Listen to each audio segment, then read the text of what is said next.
நான் தான் சவுல். நான் அறிவாளி, புத்திசாலி, படிப்பாளி. ஆனால் என்னை இந்த கிறிஸ்துவர் வந்தாலே பிடிக்காது. அவங்களாம் தமஸ்கில் இருக்காங்க. நான் அவங்களை போய் கொல்ல போகிறேன். குதிரையில போறார். அப்போது எனக்கு அவங்க வெளிச்சம் தெரிந்தது. அப்போது எனக்கு அவங்க குரல் கேட்டது, சவுலே சவுலே நீ ஏன் துன்புறுத்துகிறாய் என்றொரு குரல் கேட்டது. அப்போது நான் சொன்னேன், ஆண்டவரே நீர் யார் என்று நான் சொன்னேன்.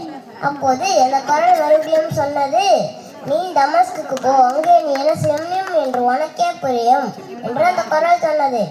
அப்போது என் நண்பர்கள் எனக்கு உதவி செய்தார்கள். அனன்யாங்கிற ஒருத்தர் உங்களை ஆசீர்வாதம் பண்ணி எனக்கு பார்வை கொடுத்தார். அப்போது